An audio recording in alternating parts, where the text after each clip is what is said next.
Hi beautiful people, welcome back to my YouTube channel. This is me guys, Sanu and you are watching Sun Non-Stop. तो guys, again I'm back with another amazing video. आज की जो हमारी video है, Indian rupee shocks the world, hidden story behind the Indian rupee strength. आप लोगों को पता है कि इंडियन रुपी की जो है वो वर्ल्ड लेवल के ऊपर भाई बहुत ज्यादा जो है वो स्ट्रेंथ है, बहुत ज्यादा माना जाता है, बहुत ज्यादा वैल्यू है। बट पाकिस्तानी रुपी की कोई वैल्यू नहीं। मैं आप लोगों को बता दूं, पाकिस्तानी पैसा काफी डाउन जा चुका है और इंडियन पैसा जो है वो काफी अप जा चुका है। जस्ट बिकॉज ऑफ उन्होंने बहुत ज्यादा मेहनत की है और इस वीडियो से हमें बहुत ज्यादा इंफॉर्मेशन और नॉलेज मिलने वाला है, जिससे हमारी गवर्नमेंट का हमारे लोग जो है वो भी मेहनत करेंगे और एक ना एक दिन पाकिस्तानी पैसा भी ऊपर जाएगा, डॉलर से भी ऊपर जा सकता है भाई अगर हम मेहनत करेंगे तो। ठीक है, तो बड़े बच्चे वीडियो को स्टार्ट करते हैं, लाइक सब्सक्राइब एंड शेयर करते जाना। बहुत ज्यादा लोग ये पूछ रहे थे कि ये लिप के ऊपर क्या हुआ, तो भाई फीवर ब्लिस्टर जो है वो निकल आया। फीवर ब्लिस्टर, वो बुखार जब होता है ना उसके बाद यहाँ पे ना अक्सर मेरे ना एक वो बन जाता है ब्लिस्टर सा, दाना सा, तो वो छूटते छूटते भी 1 वीक 15 डेज तो आराम से लग जाते हैं, तो इसलिए ये हुआ है। तो काफी लोग मुझे कमेंट में पूछ रहे थे, इसलिए मैं बता रही हूँ। तो let's jump into the video guys. Study IQ IAS, अब तैयारी हुई अफोर्डेबल। दोस्तों, हमारा रुपया एक बार फिर डॉलर के सामने कमजोर होता दिखाई दे रहा है।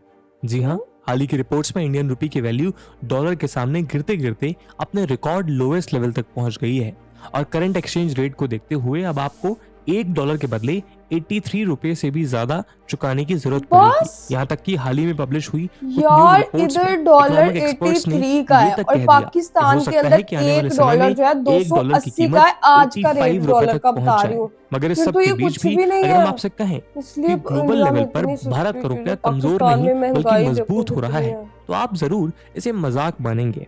आफ्टर ऑल, बीते साल गिरते रुपए की वैल्यू के बीच देश की फाइनेंस मिनिस्टर निर्मला सीतारमन ने ये स्टेटमेंट दिया। तो उनके स्टेटमेंट के पीछे के लॉजिक को बिना समझे इसका काफी मजाक बनाया गया था, जहां सोशल मीडिया प्लेटफॉर्म से लेकर न्यूज रूम डिबेट्स तक इस टॉपिक को मीम की तरह डिस्कस किया गया।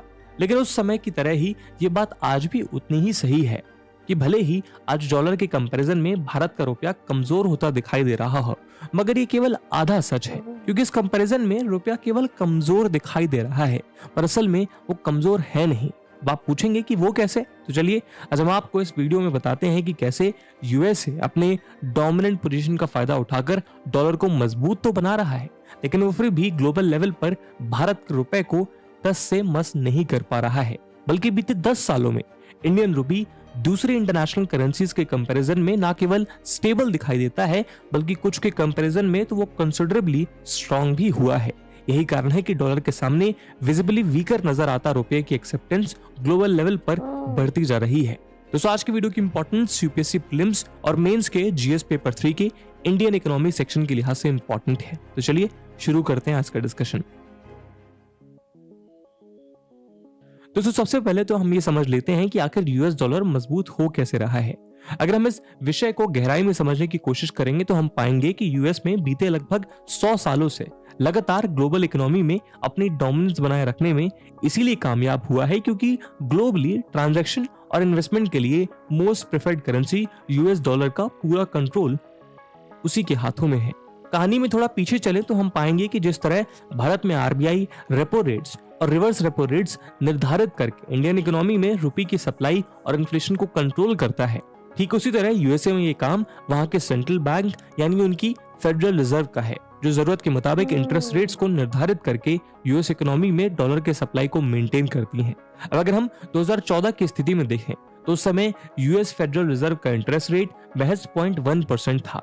फेड ने lower interest rate US economy में बेटर इकोनॉमिक स्टिमुलेशन और बोरोइंग इन्वेस्टिंग साइकिल को इंकरेज करने के लिए किया था, लेकिन उस समय भारत और भारत जैसी डेवलपिंग कंट्रीज इन्वेस्टर्स के लिए ज्यादा रिटर्न्स इंश्योर कर रही थी। ऐसे में दुनिया भर के इन्वेस्टर्स यूएस डॉलर के बजाय यहाँ अपना पैसा इन्वेस्ट कर रहे थे।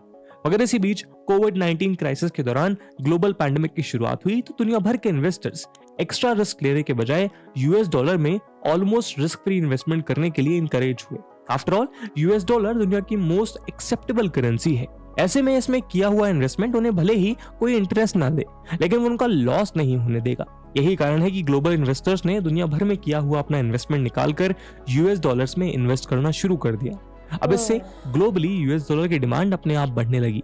लेकिन यहाँ ध्यान देने वाली बात यह है कि ग्लोबल पैंडेमिक में भले ही यूएस डॉलर की वैल्यू बढ़ रही हो, लेकिन कोविड-19 के चलते लगे लॉकडाउन और इकोनॉमिक एक्टिविटीज से स्टैग्नेशन की वजह से यूएस इकोनॉमी में भी रिसेशन आने लगा था। ऐसे में जैसे ही कोविड-19 के बाद लॉकडाउन रेस्ट्रिक्शंस हटना शुरू हुए तो यूएस सेंट्रल बैंक ने भी इकोनॉमी को एक्स्ट्रा बूस्ट करने के लिए एक्स्ट्रा यूएस डॉलर प्रिंट करके यूएस इकोनॉमी में इंजेक्ट करना शुरू कर दिया। यहाँ तक कि 2020 में फरवरी से जून के बीच महज 3 महीने में ही यूएस फेड ने लगभग $3 ट्रिलियन प्रिंट करके यूएस इकोनॉमी में पंप कर दिए।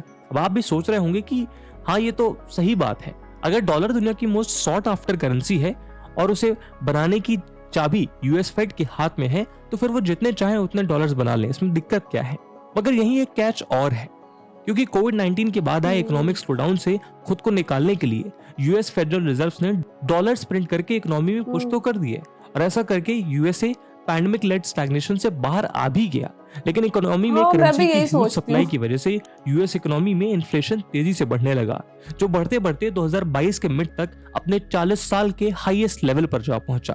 यहाँ तक कि पिछले लगभग 20 सालों में यूएस का एवरेज एनुअल इन्फ्लेशन 2 से 3% के बीच रहा था। वहीं 2021 में ये 4.7 और 2022 में ये 8% के ईयरली एवरेज तक जा पहुंचा और उसके चलते यूएसए में बेसिक जरूरी चीजों की कीमतें भी आसमान छूने लगी। नतीजा ये हुआ कि इस इन्फ्लेशन को कंट्रोल करने के लिए यूएस फेड को इंटरेस्ट रेट में भारी बढ़ोतरी करनी पड़ी। जहां 2014 में यूएस फेडरल रिजर्व के इंटरेस्ट रेट महज 0.1% था, वहीं ये अब 5.33% इंटरेस्ट रेट के साथ अपने 22 साल के हाईएस्ट लेवल पर पहुंच गया। यही नहीं, यूएस फेडरल रिजर्व का ये दावा है कि आने वाले समय में भी वो इकोनॉमी में इन्फ्लेशन से लड़ने के लिए इस इंटरेस्ट रेट को हाई रखेगा। मगर यूएस फेड के स्टेप ने एक बार फिर डॉलर को मजबूत कर दिया, क्योंकि अब हायर इंटरेस्ट रेट की वजह से इंटरनेशनल मार्केट में उसकी डिमांड बढ़ चुकी थी।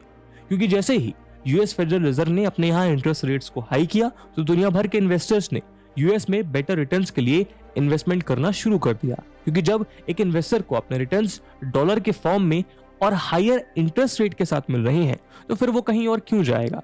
लेकिन अब आपके मन में सवाल उठ रहा होगा कि यदि इन्फ्लेशन बढ़ा है तो करेंसी की वैल्यू जो नीचे जानी चाहिए, तो इन्फ्लेशन के बीच भी यूएस डॉलर स्ट्रॉन्ग कैसे हो गया। दोस्तों, असल में यही यूएस डॉलर और यूएस इकोनॉमी की सबसे बड़ी सुपर पावर है। वो बीते लगभग 100 साल से अपनी इकोनॉमी और दुनिया भर में यूएस डॉलर की डिमांड और पावर को खुद ही कंट्रोल कर रहा है। यही कारण है कि मैक्रो इकोनॉमी के बेसिक रूल्स भी यूएसए जैसी बड़ी और डोमिनेंट इकोनॉमी पर अप्लाई ही नहीं होते। ग्लोबल इकोनॉमी के लिए समय अच्छा हो या बुरा, यूएस डॉलर हमेशा अपनी स्ट्रेंथ मेंटेन कर ही लेता है। खासतौर पर वर्ल्ड इकोनॉमी के लिए जब भी बुरा समय आता है, ज्यादा से ज्यादा लोग अपने आखिरी विकल्प या लास्ट रिजॉर्ट की तरह डॉलर में इन्वेस्ट करके एक सेफ बेट करना चाहते हैं।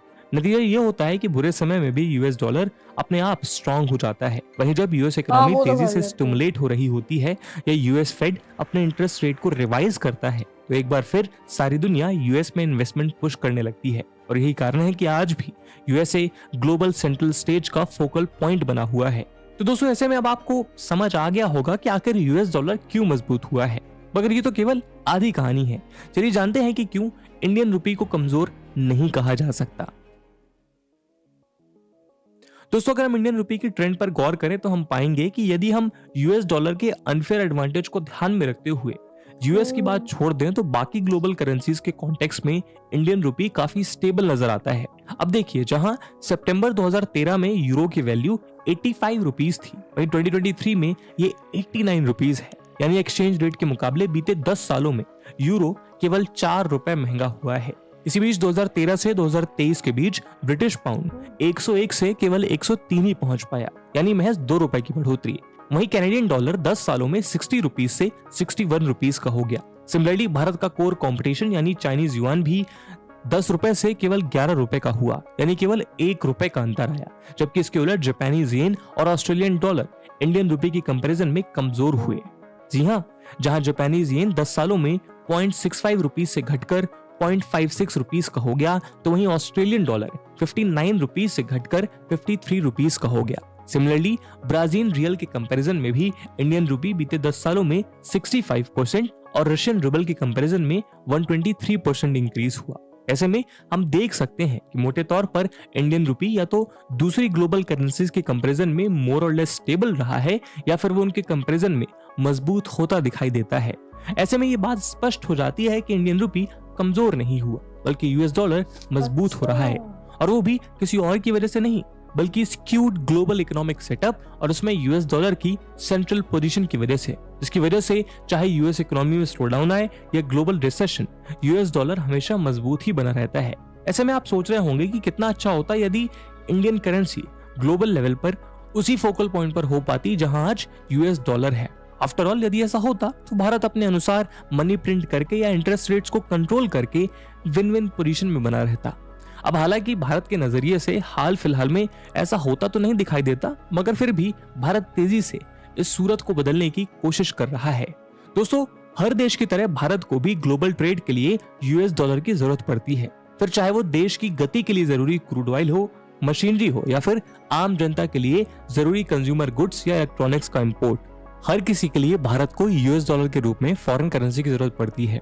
भारत के लिए जरूरत और भी ज्यादा पेचीदा तब दिखाई देती है जब हम इस बात को समझते हैं कि भारत का in general balance of trade काफी हद तक इंपोर्ट डिपेंडेंट है, जिसके चलते भारत का trade deficit billions of dollars का होता है।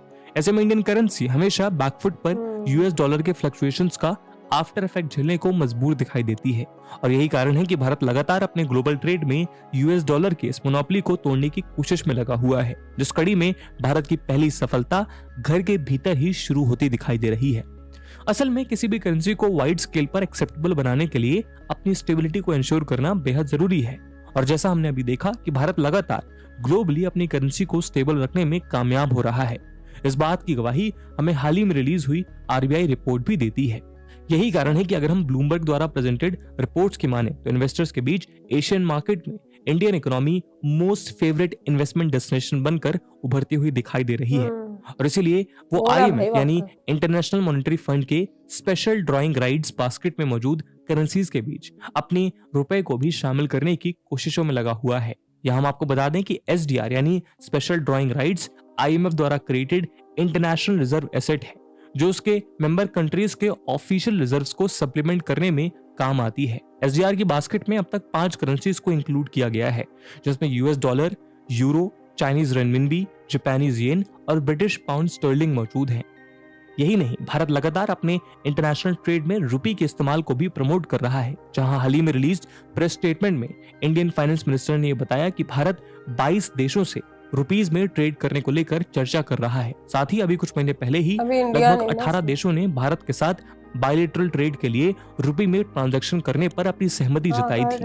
इसके लिए आरबीआई की ओर से जरूरी सहमति भी दे दी गई है। इसके अलावा Russia, Sri Lanka, Bangladesh, Nepal, Iran, Myanmar इत्यादि के साथ साथ ब्रिक्स के देशों के बीच होने वाले ट्रेड में भी भारत रुपए के इस्तेमाल को तेजी से प्रमोट कर रहा है, और अपनी इस कोशिश में हाल ही में ब्रिक्स में शामिल हुए यूएई के साथ अपने ऑयल परचेज के लिए पहली बार इंडियन रुपी में पेमेंट किया है। ये भारत के लिए एक ऐतिहासिक जीत इसलिए भी है क्योंकि यहाँ हमें याद रखना चाहिए कि 1950s और 60s में इंडियन करेंसी ही मिडिल ईस्ट की ऑफिशियल करेंसी हुआ करती थी।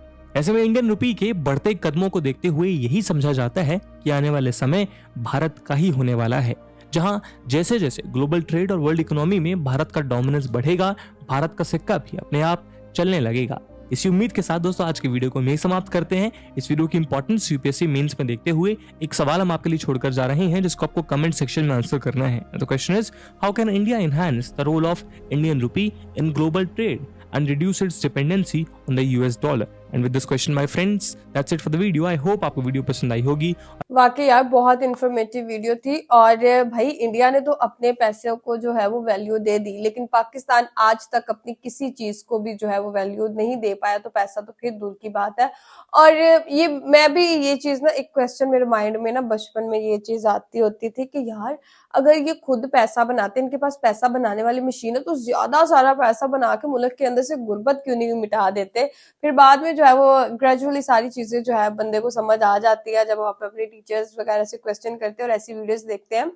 तो भाई सुपर पावर है तो नहीं ना अमेरिका, ठीक है, उनको पता है कि हमने अपने डॉलर को किस तरह स्ट्रॉन्ग रखना है, किस तरह खुद भी स्ट्रॉन्ग रहना, उनको सारी चीजें पता है। लेकिन इंडिया ने भी बहुत ज्यादा मेहनत की और अपने जो है वो एक स्ट्रेंथ मेंटेन की वर्ल्ड लेवल के ऊपर। तो गाइज आप लोगों को आज की वीडियो कैसी लगी, आप लोग भी अपनी राय कमेंट में जरूर दीजिएगा। बहुत अच्छी बहुत इन्फॉर्मेटिव वीडियो थी, तो लाइक एंड सब्सक्राइब करते जाएगा। तो चलेगा नेक्स्ट वीडियो के अंदर, बाय बाय।